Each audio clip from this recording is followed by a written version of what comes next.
നമസ്കാരം. ഇന്നത്തെ evening topic ഇത്തിരി ഡിഫറൻ്റ് ആയിട്ട് എനിക്ക് തോന്നി. പല സുഹൃത്തുക്കളും ഇന്നലെ മുതൽ തന്നെ അയച്ചു തരുന്നതാണ്.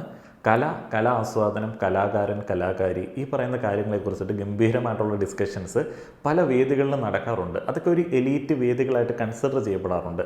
ഓൺലൈൻ ഫോറത്തിലൊക്കെ പലപ്പോഴും ചോദ്യം ഇങ്ങനെ കിടക്കുന്നത് കണ്ടിട്ടുണ്ട്, ആർട്ട് ഓർ ആർട്ടിസ്റ്റ് എന്നുള്ളത്. ആ ഒരു ചോദ്യത്തിന് ഉത്തരം കണ്ടുപിടിക്കാനായിട്ടൊന്നും ഞാൻ പലപ്പോഴും ശ്രമിച്ചിട്ടില്ല. കാരണം എനിക്ക് ആർട്ടിനെ അതിൻ്റെ ആ ഒരു കോറിലേക്ക് ഇറങ്ങി ചെന്നിട്ട് അനലൈസ് ചെയ്യാനായിട്ടോ ആസ്വദിക്കാനായിട്ടൊന്നും പലപ്പോഴും പറ്റാറില്ല. എസ്പെഷ്യലി ചിത്രകലയുടെ കാര്യത്തിലും ശില്പകലയുടെ കാര്യത്തിലും ഈ രണ്ട് കാര്യങ്ങളെക്കുറിച്ചിട്ടും അതിൻ്റെ മീനിങ്ങിനെ കുറിച്ചിട്ടും അതിൻ്റെ എഫേർട്ടിനെ കുറിച്ചിട്ടും മനസ്സിലാക്കാനായിട്ടുള്ള ഒരു പഠനം എന്നെപ്പോലെ പല ആളുകൾക്കും ഇല്ല. നമ്മുടെ ഒന്നും സ്കൂൾ കരിക്കുലത്തിൽ അത്തരത്തിലുള്ള കാര്യങ്ങൾക്ക് വലിയ പ്രാധാന്യമൊന്നുമില്ല.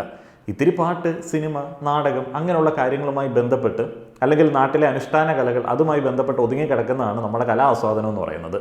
അതുകൊണ്ട് തന്നെ നമുക്ക് പലപ്പോഴും ഈ ശില്പകല അല്ലെങ്കിൽ ചിത്രകല ഈ പറയുന്ന കാര്യങ്ങളെക്കുറിച്ചിട്ട് യാതൊരുവിധ ബോധവുമില്ല. അതുകൊണ്ട് തന്നെ കേരളത്തിൽ ഒരു ആർട്ടിസ്റ്റ് അദ്ദേഹത്തിൻ്റെ ശില്പമോ അദ്ദേഹത്തിൻ്റെ ചിത്രമോ എവിടെയെങ്കിലും പ്രദർശിപ്പിച്ചു കഴിഞ്ഞാൽ കാണാനായിട്ട് അധികം ആളുണ്ടാവില്ല. അല്ല എന്നുണ്ടെങ്കിൽ അവിടെ ബാർഗെയിൻ ചെയ്യാനായിട്ട് കുറേ ആളുകൾ പോകാറുണ്ട്. ഇതിനാണോ ഇത്ര പൈസ, ഇതാണോ വലിയ മീനിങ് ഉള്ള ചിത്രം എന്നൊക്കെ ചോദിച്ച് ഗംഭീരമായിട്ട് ട്രോളാനായിട്ട് നമ്മളെ കഴിഞ്ഞിട്ട് ആളുകളുള്ളൂ. ഇത് ഞാനൊരു ഇൻട്രൊഡക്ഷനിലേക്ക് പറഞ്ഞതാണ്. ഇത് പറഞ്ഞ എന്തിനാണെന്ന് വെച്ച് കഴിഞ്ഞാൽ എനിക്ക് പലപ്പോഴും വിഷമം തോന്നാറുണ്ട്. നമ്മുടെയൊക്കെ സൗഹൃദ വലയങ്ങളിലുള്ള ആർട്ടിസ്റ്റുകൾ പോലും അവർ അർഹിക്കുന്ന ഒരു ഓഡിയൻസ് ഇല്ലാതെ വല്ലാതെ കഷ്ടപ്പെടുന്നു. അവരുടെ വർക്കുകളൊക്കെ ആരെങ്കിലുമൊക്കെ കാണിക്കുന്ന സമയത്ത് ചുമ്മാ കളിയാക്കപ്പെടുന്നു. അതിവിടെയുള്ള ആളുകളുടെ ചിന്താ പരാജയമാണ്. എല്ലാത്തിനെയും ട്രോൾ വരിക്കരിക്കുന്ന ഒരു ചിന്താ പരാജയം.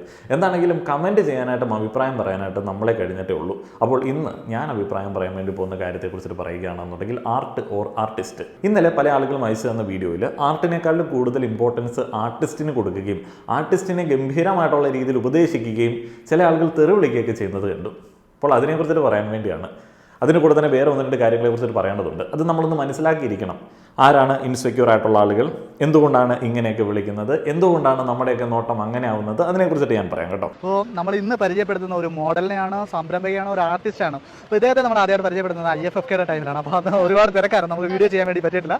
ഇപ്പോൾ ഇന്ന് നമ്മൾ MBLF ഉണ്ട്. അപ്പോൾ ഇവിടെ വെച്ചാണ് അദ്ദേഹത്തെ പരിചയപ്പെടുത്തുന്നത്. നമ്മൾ പ്രേക്ഷകരായിട്ടൊന്ന് പരിചയപ്പെടുത്തും. എന്താണ് ചെയ്യുന്നത്, എങ്ങനെയാണ് പാഷനും കൊണ്ടാണ് ബിസിനസ്സിലേക്ക് വന്നത്, എന്താ ടോട്ടലി ഒന്ന് പരിചയപ്പെടുത്താം പ്രേക്ഷകരായിട്ട്. അപ്പം എൻ്റെ പേര് ഗായത്രി അച്ഛൻ. നമ്മുടെ ബ്രാൻഡാണ് പേർപ്പിളിയാലി. ഞാൻ ബേസിക്കലി ഒരു ഡിസൈനറാണ്. അപ്പം നമ്മൾ വുഡ് കാർവിംഗ് ആർട്ടിസ്റ്റുമാണ്.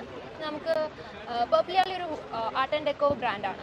അപ്പോൾ നമ്മൾ കൂടുതലായിട്ടും വുഡിലാണ് വർക്ക് ചെയ്യുന്നത്. ഇപ്പോൾ വുഡൻ സ്കൾപ്ചേഴ്സ്, ഡെക്കോർ ഐറ്റംസ്, പിന്നെ ഫേർണിച്ചേഴ്സ്, അതുപോലെ ഗിഫ്റ്റ് ഐറ്റംസ്, കസ്റ്റമൈസ് പീസസ് എല്ലാം നമ്മൾ ചെയ്യുന്നുണ്ട്.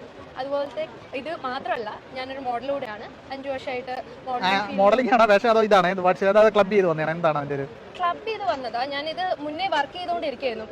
വർക്ക് ചെയ്തത് ഈ ഒരു ഇൻഡസ്ട്രിയിൽ വർക്ക് ചെയ്ത മോഡലിംഗ് ഇൻഡസ്ട്രിയിൽ വർക്ക് ചെയ്ത ഡിസൈനിങ് ഇൻഡസ്ട്രിയിൽ വർക്ക് ചെയ്യുന്നത്. അതെ, മോഡലിംഗ് കഴിഞ്ഞിട്ടാണ് ആക്ച്വലി പേർപ്പിളിയാലി നമ്മൾ സ്റ്റാർട്ട് ചെയ്യുന്നത്. പേർപ്പിളിയാലി ആക്ച്വലി സ്റ്റാർട്ട് ചെയ്തിട്ട് 1 year ആയിട്ടേ ഉള്ളൂ. പക്ഷെ അതിന് മുമ്പ് ഒരു 2.5 വർഷമായിട്ട് നമ്മൾ ഇതിന്റെ ബിഹൈൻഡ് ദ വർക്ക് സീൻസ് ഒക്കെ നടക്കുകയാണ്. മാനുഫാക്ചറിങ്, ഡിസൈനിങ്, എല്ലാ കാര്യങ്ങളും. അപ്പൊ ഇപ്പോഴാണ് ഫുൾ ഫ്ലെഡ്ജ് ഒരു സംരംഭം അല്ലെങ്കിൽ ഒരു കമ്പനി ആയിട്ട് സ്റ്റാർട്ട് ചെയ്തതാണ് പറയുന്നത്. Okay, you are passionate model. അപ്പൊ എന്താണ് ഇനി ഒരു ഫ്യൂച്ചർ എന്താണ്? ഞാൻ പല ബ്രാൻഡ്സായിട്ട് വർക്ക് ചെയ്യുന്നുണ്ട് മോഡലിംഗിൽ. സോ അത് കണ്ടിന്യൂ ചെയ്ത് കുറച്ചും കൂടെ ഹൈറ്റ്സിലേക്ക് എത്തണമെന്ന്. അതോടൊപ്പം തന്നെ നിങ്ങളുടെ ഒരു സംരംഭം വളർത്തുന്നത് നമ്മുടെ ബേബിയാണ്.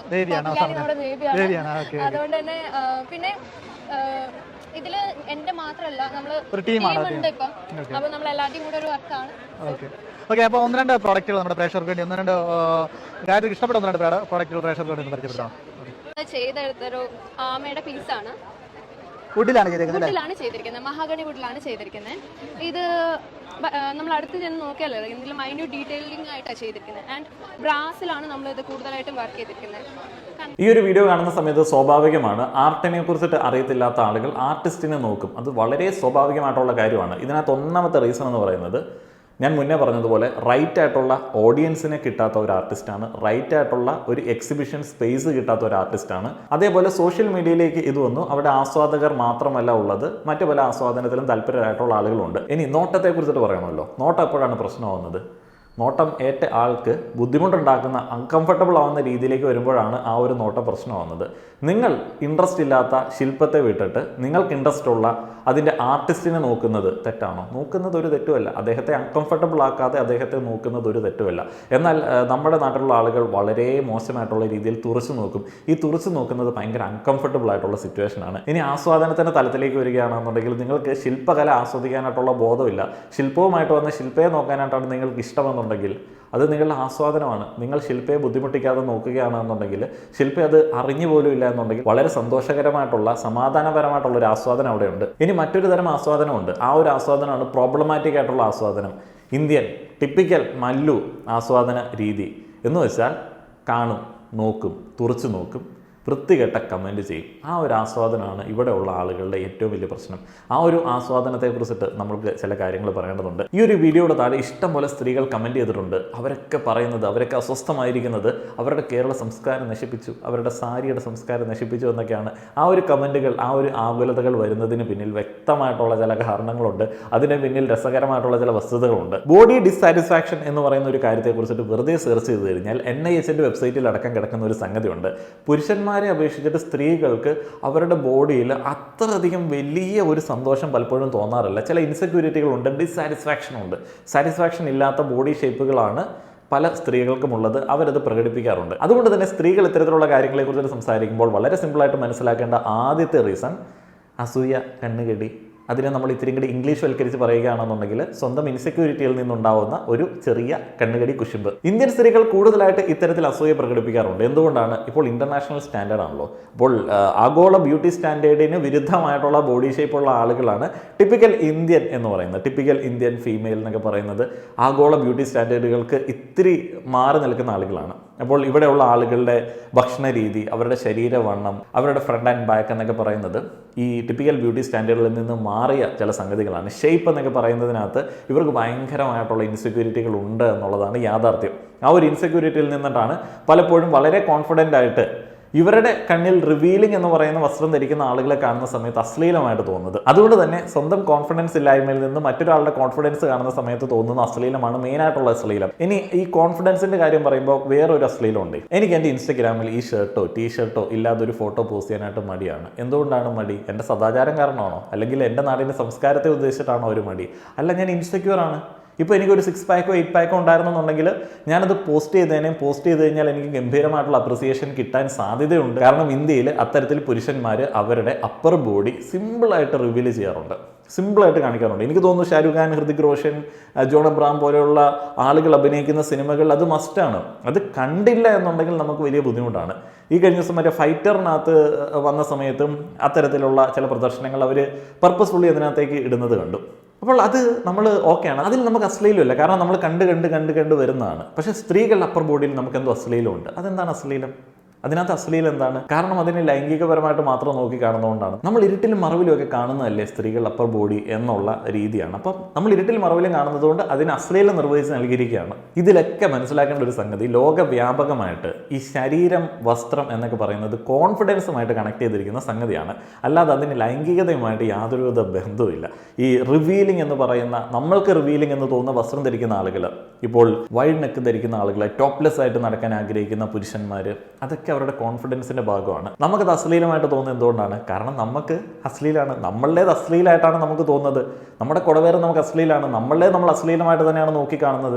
അതുകൊണ്ട് നമുക്ക് മറ്റുള്ളവരുടെ അശ്ലീലാണ് എന്നുള്ളൊരു ചിന്തയാണ്. മഹാദാരിദ്ര്യ പരാജയ ചിന്താഗതിയാണ്. ഈ ഒരു കമന്റുകൾ മൂല്യച്യുതിയെ കാണിക്കുന്നു, അല്ലെങ്കിൽ ഇങ്ങനെ ആരും കമന്റ് ചെയ്യാൻ പാടില്ല, ബോഡി ഷെയിം ചെയ്യുന്നു, അല്ലെങ്കിൽ സ്ലട്ട് ഷെയിം ചെയ്യുന്നു, അല്ലെങ്കിൽ എല്ലാത്തിനെയും ഒബ്ജക്റ്റിഫൈ ചെയ്യുന്നു, എന്താണ് ഇങ്ങനെ എന്നൊന്നും ചോദിക്കാനായിട്ട് ഞാൻ ആഗ്രഹിക്കുന്നില്ല. കാരണം എന്താണെന്ന് വെച്ച് കഴിഞ്ഞാൽ, ശില്പകലയാണ് എന്നുണ്ടെങ്കിലും ചിത്രകലയാണ് എന്നുണ്ടെങ്കിലും അതത്ര വലിയ ഗ്രേറ്റ് ആർട്ടാണ് എന്നുണ്ടെങ്കിലും നാട്ടുചന്തയിൽ കൊണ്ടേ വെച്ച് കഴിഞ്ഞാൽ ഇത്തരത്തിലെ ആളുകൾ നോക്കിക്കാണത്തുള്ളൂ. കാരണം അവർക്ക് അത് ആസ്വദിക്കാനായിട്ടുള്ള കഴിവില്ല. അവിടെ ആ ഒരു സ്ത്രീക്ക് അദ്ദേഹത്തിൻ്റെ കലാസൃഷ്ടികൾക്ക് ഒരു പ്രൊമോഷൻ പല ഓൺലൈൻ മീഡിയ വഴി കിട്ടിയാൽ കിട്ടി എന്നുള്ളതല്ലാതെ സെയിൽ എന്ന് പറയുന്ന ഒരു കാര്യമുണ്ടല്ലോ, അതിന് അർഹിക്കുന്ന ഒരു പ്രൈസ് നൽകി അത് വാങ്ങി അതിനെ ആ ഒരു രീതിയിൽ ബഹുമാനിക്കാൻ വരുന്ന ഒരു സെയിൽ എന്ന് പറയുന്നത് വിരളമായിരിക്കും. കാരണം റൈറ്റ് ആയിട്ടുള്ള ഒരു ഓഡിയൻസ് അല്ല. ബയേഴ്സിൻ്റെ കൺവേർഷൻ റേറ്റ് എന്ന് പറയുന്നത് ഭയങ്കര കുറവായിരിക്കും. അതേപോലെ ആർട്ടിസ്റ്റ് പ്രസൻറ്റ് ചെയ്യുന്ന സമയത്ത് അദ്ദേഹത്തിൻ്റെ ആ ഒരു നല്ല മനസ്സുകൊണ്ട് അദ്ദേഹം പ്രസൻറ്റ് ചെയ്തു എന്ന് പറഞ്ഞാലും അത് ഇത്തിരി ലെവലിലേക്ക് താഴെ പോയി. അപ്പോൾ ലെവൽ കുറഞ്ഞിട്ടുള്ള കമൻറ്റുകൾ സ്വാഭാവികമായിട്ടും വരാൻ സാധ്യതയുണ്ട്. ഇനി കമൻറ്റ് ബോക്സിലേക്ക് ഒന്ന് പോയി കഴിഞ്ഞാൽ, ജെയ്സൺ ലോള ഗൊമസ് മാർക്കറ്റിംഗ് നല്ല വശമുണ്ട്. ചില ആളുകൾക്ക് അങ്ങനെയാണ്. ഇപ്പോൾ ആർട്ട് കണ്ടു, ആർട്ടിസ്റ്റിനെ കണ്ട് ആസ്വദിച്ചോ, അതും കുഴപ്പമില്ലാത്ത സംഗതിയാണ്. കമൻ്റ് ഇട്ടാലേ ആസ്വാദനം കംപ്ലീറ്റ് ആവത്തുള്ളൂ. അതാണ് ഇതിനകത്ത് കാണുന്നത്. എന്തെങ്കിലും ഒരു വൃത്തികേട് പറയുക, അവരുടെ മാർക്കറ്റിങ്ങിന് വേണ്ടി അവർ ഉപയോഗിച്ചതാണ് അവരുടെ വസ്ത്രം എന്നുള്ളതാണ് അതിൻ്റെ ഒരു ഹിഡൻ മീനിങ്. ഇനിയിപ്പം എല്ലാം സൂപ്പർ, പക്ഷേ തുണി കൊടുത്ത് മാന്യമായി വരാമായിരുന്നു, പറഞ്ഞിട്ട് കാര്യമില്ല. ഇവനൊക്കെ എവിടെ നിന്ന് വരുന്നതാണ്? സ്ത്രീകളുടെ കമൻറ്റിലേക്ക് പോയി കഴിഞ്ഞാൽ നാണമില്ലേ പെണ്ണുമ്പിള്ളെ വില കളയാൻ കുറേ എണ്ണം. സരള പണിക്കറൊക്കെ ഞാൻ പറഞ്ഞ മറ്റേ വകുപ്പിൽപ്പെട്ട ആൾക്കാരാണ്. അവർക്ക് നാണം, മാനം, അശ്ലീലം എന്നൊക്കെ പറയുന്ന സംഗതികൾ സ്വന്തം ഇൻസെക്യൂരിറ്റിയിൽ നിന്ന് തോന്നുന്ന സംഗതികളാണ്. അല്ലാതെ ഇവരെ കണ്ടിട്ട് നമുക്ക് തോന്നിയിട്ടോ, അല്ലെങ്കിൽ ഈ സരളനെ കണ്ടപ്പോൾ നമുക്ക് തോന്നിയിട്ടുണ്ടോ കേരള സംസ്കാരത്തിൻ്റെ മഹോന്നത വനിതയാണ് എന്നുള്ളത്? അവരുടെ വർത്തമാനം കേട്ടിട്ട് തന്നെ അവർ ഈ ഏരിയയിലേക്ക് അടുപ്പിക്കാനായിട്ട് എനിക്ക് തോന്നിയില്ല. അനിൽ RLV വല്ലതും പഠിച്ചതാണോ? അത് മറ്റേ കലാകാരന്മാരെ വാർത്തെടുക്കുന്ന ഒരിടമാണേ. ആവാൻ സാധ്യതയില്ല. ഇതിപ്പോൾ ഏതിലാണ് നോക്കേണ്ടത്? അതാണ് കൺഫ്യൂഷൻ. അതിപ്പോൾ അനിൽ RLVക്ക് തോന്നുന്നിടത്തേക്ക് നോക്കുക. എന്തിനാണ് നമ്മളിതൊക്കെ അറിയിക്കണത്? അതാണ് ഇവിടുത്തെ പ്രശ്നം. ഇത് നമ്മളെ എന്തിനാണ് അറിയിക്കണത്? നിങ്ങളുടെ ആസ്വാദനം ശില്പത്തെയാണോ ശില്പിയാണോ എന്നുള്ളത് നിങ്ങളുടെ പേഴ്സണൽ ആയിട്ടുള്ള കാര്യമാണ്. അത് ശില്പിയെ ബാധിക്കാത്തടത്തോളം കാലം നിങ്ങളുടെ ആസ്വാദനത്തിനകത്ത് ഒരു പ്രശ്നവുമില്ല. ഇത് അവിടെ കമൻറ്റ് ചെയ്ത് കുറേ ലൈക്കൊക്കെ വാങ്ങിച്ചാലേ ഇവരുടെ ആസ്വാദനം പൂർത്തിയാകത്തുള്ളൂ. അത് ടിപ്പിക്കൽ മല്ലു മൈൻഡ് സെറ്റാണ്. അജിത് നായർ, ശില്പങ്ങൾ നന്നായിരിക്കുന്നു, കൊള്ളാം, വെൽ അപ്രിഷ്യബിൾ. പക്ഷേ ശിലായുഗത്തിലേതുപോലെ ആ ഒരു ശില്പിയെ കണ്ടപ്പോൾ അതിശയം തോന്നിയില്ല. ഈ ഫേസ്ബുക്കിലെ ക്രൗഡ് ഉണ്ടല്ലോ, അവരിപ്പോൾ ഇൻസ്റ്റഗ്രാമിലേക്ക് വന്നിട്ടുണ്ട്. എന്ത് ഭംഗിയായിട്ട് അപരാധം എഴുതി പിടിപ്പിക്കുമെന്നറിയോ? പറഞ്ഞു വരുന്നത് ശുദ്ധ അപരാധമായിരിക്കും, എന്നാലും ഏതോ പണ്ഡിതൻ പറയുന്നത് പോലെ തോന്നും. നാം ഓരോരുത്തരും എന്താണെന്നും പൊതുസമൂഹത്തിനായി നമുക്ക് എന്ത് ചെയ്യാൻ കഴിയുമെന്നും വെളിപ്പെടുത്തേണ്ടത് നമ്മുടെ സ്കിൽസ് പ്രകടമാക്കിക്കൊണ്ടായിരിക്കണം, അല്ലാതെ നഗ്ന ശരീരം പ്രകടിപ്പിച്ചല്ല എന്നാണ് ഞാൻ വിശ്വസിക്കുന്നത്. ഇതെല്ലാം വെറും സാധാരണമാണെന്നുള്ള ഈ ഭാവമുണ്ടല്ലോ, അതാണ് ഏറ്റവും ദയനീയം കഷ്ടം. സാധാരണം എന്താണ് അസാധാരണം? ഇതിനകത്ത് എന്താണ് അസാധാരണത്വം എന്നൊരു ചോദ്യം തിരിച്ചു വെച്ച് കഴിഞ്ഞാൽ അജിത്ത് നായർ നിന്ന് കുഴങ്ങും. എന്താണ് അജിത്ത് നായർ ഇതിനകത്ത് അസാധാരണത്വം എന്താണ് എന്ന് ചോദിച്ചു കഴിഞ്ഞാൽ പറയാൻ ഉത്തരവില്ല. ആ സ്ത്രീയുടെ ബ്ലൗസ് ശരിയല്ലായിരുന്നു, അത് അസാധാരണമാണോ? അപ്പോൾ അല്ല, അതിനകത്തൂടെ ഞങ്ങൾ മാറിടം കുറച്ച് കൂടുതലായി കണ്ടു, അത് അശ്ലീലാണോ? അജിത് നായർക്ക് അതിന് ഉത്തരം ഉണ്ടാവില്ല. ഇത് ഇൻഡിവിജ്വൽ പെർസ്പെക്റ്റീവാണ്. നമ്മൾ ഏതൊക്കെ കാര്യങ്ങൾ അശ്ലീലമാക്കി വെച്ചിരിക്കുന്നു എന്നുള്ളതിന് ഇൻഡിവിജ്വൽ പെർസ്പെക്റ്റീവാണ്. ഇപ്പം ഞാൻ കഴിഞ്ഞ കുറേ കാലങ്ങളായിട്ട് ഇഷ്ടംപോലെ സിനിമകൾ കാണുന്നൊരു വ്യക്തി ആയതുകൊണ്ട് നമുക്കിത് അശ്ലീലത്തിൻ്റെ പരിധിയിലേക്ക് വരില്ല. കാരണം നമ്മൾ മനുഷ്യന്മാരെ കണ്ടിട്ടുണ്ട്, സിനിമയിൽ കൂടെയെങ്കിലും മനുഷ്യന്മാരെ കണ്ടിട്ടുണ്ട്. നമ്മൾ മറ്റ് നാടുകളിലേക്ക് ധാരാളമായി പോയിട്ടുള്ളത് കൊണ്ടും വലിയ വലിയ ടൗണുകളിലേക്ക് പോയിട്ടുള്ളത് കൊണ്ടും ധാരാളം സുഹൃത്തുക്കൾ കേരളത്തിന് പുറത്തുള്ളവരുള്ളത് കൊണ്ടും നമുക്കിത് അശ്ലീലമല്ല. നമ്മളെ ഒരു പെർസ്പെക്റ്റീവ് മാറാതെ നമ്മളുടെ അശ്ലീലമെല്ലാം എല്ലാവർക്കും അശ്ലീലമാണ് എന്ന് തോന്നണം എന്നുള്ള വാശി ഭയങ്കര മോശമാണ്. കാണാൻ നല്ല ഭംഗിയുണ്ട്, റിയാലിറ്റി അല്ലേ, ഭംഗിയുണ്ട്, എന്തൊക്കെയാണെങ്കിലും ഭംഗിയുണ്ട്. അവരുടെ ശരീരത്തിലേക്ക് നോക്കിയാലും ശില്പത്തിലേക്ക് നോക്കിയാലും ഭംഗിയുണ്ട്, അത് അശ്ലീലമല്ല. ഹരിക്ക് അത് അപമാനം ഉണ്ടാക്കുന്ന സംഗതിയാണ്. അതുകൊണ്ട് തന്നെ ജനിക്കുന്നതിന് തൊട്ട് മുൻപ് തന്നെ കുപ്പിപ്പാൽ ഓർഡർ ചെയ്തിട്ടാണ് ഹരി ഇങ്ങടേക്ക് വന്നത്. കൊള്ളാം. മുഖം കാണാൻ പറ്റിയില്ല. എന്തൊക്കെ കമൻറ്റുകളാണ്? മലയാളി പെൺകുട്ടികളുടെ നാടൻ വസ്ത്രം, അത് വിട്ടള്ളിയാ. ഇനി അടുത്തേതാണ്? ഈ കമൻറ്റ് വന്നില്ലല്ലോ എന്ന് ആലോചിക്കായിരുന്നേ. മാറ് മറക്കാൻ പോരാടി, ഇപ്പോൾ മാറ് തുറന്ന് കാട്ടാൻ പോരാടുന്നു. ഇതാണ് കാലചക്രം. എൻ്റെ പൊന്നടാവേ, മാറ് മറക്കാനായിട്ട് പോരാടിയത് നാണം വന്നപ്പോൾ അല്ല ആൾക്കാർ മാറ് മറക്കാനായിട്ട് പോരാടിയത്. തങ്ങളുടെ വസ്ത്രത്തിൽ പോലും കടന്നു കയറുന്ന തരത്തിലേക്കുള്ള മേൽക്കോയ്മ വരുമ്പോഴത്തേനും ആ ഒരു വസ്ത്രത്തിൽ പോലും മേലാളന്മാർ ഇടപെടുമ്പോഴുമാണ് നമ്മൾ മാറ് മറയ്ക്കാൻ വേണ്ടി സമരം ചെയ്തത്. അല്ലാതെ സ്ത്രീകൾ അയ്യോ ഞങ്ങൾക്ക് നാണാണ് എംബ്ര എന്ന് ഏതെങ്കിലും സമര നേതാക്കന്മാരോട് വന്ന് പറഞ്ഞ സമയത്തല്ല സമരം ചെയ്തത്.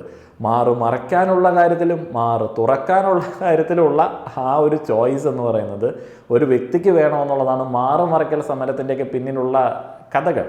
അതിപ്പോഴും അങ്ങനെയൊക്കെ തന്നെയാണ്, മനസ്സിലായേ? അല്ലാതെ നാണം വന്നപ്പോൾ ചെയ്തതല്ല മാറ് മറയ്ക്കൽ സമരം. എന്തൊക്കെ തരം ഡെഫിനിഷൻസ് ആണോ? ഇനി പ്രമുഖ കുലസ്ത്രീ ശ്രീകല R കേരളീയ വേഷത്തിൻ്റെ വില കൂടി കളഞ്ഞു. അതറിയാം. എനിക്ക് സത്യം പറഞ്ഞാൽ ഇവരുടെ മോന്തയും ആ ഒരു കമൻറ്റുകളെ കണ്ടപ്പോഴാണ് ഏറ്റവും വലിയ അശ്ലീലം ഫീൽ ചെയ്തത്. ഇതാണ് ഇവിടെയുള്ള കുലസ്ത്രീകളുടെ മറ്റേ ഡബിൾ സ്റ്റാൻഡേർഡ്. ഇവരുടെയൊക്കെ വാ തുറന്നുണ്ടല്ലോ, നമുക്ക് എട്ട് കുളിച്ചാൽ മാറത്തില്ലാത്ത വർത്താനം കേൾക്കേണ്ടി വരും. എന്നാലും ഇവരൊക്കെ ഇവിടെയുള്ള സംസ്കാരത്തിൻ്റെ വലിയ സമ്പന്നത കാത്തു സൂക്ഷിക്കുന്ന ആൾക്കാരായിരിക്കും. നമ്മളൊക്കെ വല്ലതും പറഞ്ഞിട്ടുണ്ടെന്നുണ്ടെങ്കിൽ ഇവരെല്ലാം കൂടെ ഓടിച്ചിട്ട് നമ്മളെ തല്ലും. പക്ഷേ ഇവരുടെ വാ തുറന്നു കഴിഞ്ഞാൽ ഇവർക്കെങ്കിലും ഇഷ്ടക്കേട് ഉണ്ടായിട്ടുണ്ടെങ്കിൽ ഇവരുടെ വരുന്ന വർത്താനം മഹാകൂറിയായിരിക്കും. ഞാൻ ഈ വൃത്തികെട്ട കമൻറ്റുകൾ വായിച്ച് കേൾപ്പിച്ച് എന്തിനാണെന്നറിയോ? അശ്ലീലം എന്താണ് എന്നുള്ളത് മനസ്സിലാക്കി തരാൻ വേണ്ടിയാണ്. നമുക്ക് കമൻറ്റ് ബോക്സിൽ ആ ഒരു ആൾക്കാരുടെ ചിന്താഗതിയിലല്ലേ അശ്ലീലം തോന്നിയത്? മഹാ അശ്ലീലം തോന്നിയില്ലേ? ജെനുവിനായിട്ട് പറയുകയാണെന്നുണ്ടെങ്കിൽ മഹാ അശ്ലീലം തോന്നിയില്ലേ? ആ ഒരു അശ്ലീലത്തിൽ ആസ്വാദനം കണ്ടെത്തുന്നുണ്ട്. ഇപ്പോൾ ആ ഒരു സ്ത്രീയോ അല്ലെങ്കിൽ അവരുടെ വസ്ത്രമോ അതൊന്നും നമ്മളുടെ മൈൻഡിലേക്ക് വരുന്നില്ല. ഈ ഒരു വൃത്തികെട്ട കമൻറ്റുകളാണ് നമ്മളുടെ മൈൻഡിലേക്ക് വരുന്നത്. ഇതാണ് അശ്ലീലം. അശ്ലീലത്തിൻ്റെ നിർവചനങ്ങളൊക്കെ ഓരോ ആളുകളുടെ മനസ്സിലാണുള്ളത്. ആ മനസ്സിലുള്ള അശ്ലീലത്തിൻ്റെ നിർവചനത്തിൽ നോക്കുമ്പോഴാണ് മറ്റുള്ളതിൽ അശ്ലീലം കൂടുതലായിട്ട് കാണാൻ പറ്റുന്നത്. പൂർണ്ണ നഗ്നതാ പ്രദർശനം എന്നീ കാര്യങ്ങളൊക്കെയാണ് പബ്ലിക്കിൽ അലൗഡ് അല്ലാത്തത്. അത് പുരുഷനാണെങ്കിലും സ്ത്രീ ആണെങ്കിലും അലൗഡ് അല്ല. അല്ലാതെ ഉള്ള ഏത് വസ്ത്രവും ആർക്കും ധരിക്കാം. അത് അവരുടെ കോൺഫിഡൻസിൻ്റെ ഭാഗമായിട്ടുള്ള സംഗതിയാണ്. പ്യുവർ കോൺഫിഡൻസ് ആണ്. അങ്ങനെ ധരിക്കാൻ കോൺഫിഡൻസ് ഉള്ള ആൾക്കാരെ ഞാൻ നമിക്കുന്നു. അങ്ങനെ ഇവിടെയുള്ള ആളുകൾക്ക് പറ്റില്ല, അതിനുള്ള കഴിവില്ല ഇവിടെയുള്ള ഒറ്റരണത്തിനും. അതിപ്പോൾ ഞാനടക്കമുള്ള ആളുകൾക്ക് ഞാൻ മുന്നേ പറഞ്ഞതുപോലെ പല ബോഡി ഇൻസെക്യൂരിറ്റികളുണ്ട്. ഏതെങ്കിലും തരത്തിൽ കോൺഫിഡൻസ് ഉള്ള കഴിവുള്ള ആൾക്കാർ, അപ്പോൾ അവർ ശില്പം ഉണ്ടാക്കി വസ്ത്രം ധരിച്ചു, എന്തൊക്കെയാണെങ്കിലും അവർ നല്ല കഴിവുള്ള ഒരു സ്ത്രീയാണ്, പക്ക കോൺഫിഡൻ്റ് ആയിട്ടുള്ളൊരു സ്ത്രീയാണ്. അവർ IFFKയുടെ വേദിയിൽ വന്നിട്ടുണ്ടായിരുന്നു. അന്നും കുറേയധികം ആളുകൾ ഇവരുടെ പുറകെ കമൻറ്റുമായി പോകുന്നത് കണ്ടു. അവർ വളരെ കോൺഫിഡൻ്റ് ആയിട്ട് ഇത്രയധികം ആളുകൾ ഒത്തുകൂടുന്ന ഒരു ഇടത്ത് അവരുടെ കലാപരമായിട്ടുള്ള കഴിവുകളുമായി അവരായിട്ട് തന്നെ വന്നു. വളരെ കോൺഫിഡൻ്റ് ആയിട്ടുള്ള ഒരാളാണ്. അതൊന്നും അല്ലല്ലോ ഇവിടുത്തെ പ്രശ്നം. കറിക്കറിയുന്ന സമയത്ത് ശശികല ചേച്ചിയിട്ട കമൻ്റാണല്ലോ കേരള സംസ്കാരത്തിൻ്റെ നെടുന്തൂണെന്ന് പറയുന്നത്. അങ്ങനെയുള്ള കമൻറ്റുകളും അങ്ങനെയുള്ള സാധനങ്ങളും ഒക്കെ നമ്മൾ അർഹിക്കുന്ന അവജ്ഞയോടെ മാറ്റിക്കളയുക. നിങ്ങളുടെ അഭിപ്രായങ്ങൾ അറിയാൻ ആഗ്രഹമുണ്ട്. ആർട്ട് ഓർ ആർട്ടിസ്റ്റ്, ആസ്വാദനം എന്ന് പറയുന്നത് വളരെ പേഴ്സണലാണ്. അത് ആർട്ടിനെയോ ആർട്ടിസ്റ്റിനെയോ ബാധിക്കാത്ത രീതിയിലാണ് എന്നുണ്ടെങ്കിൽ മികച്ചത് തന്നെ. നന്ദി.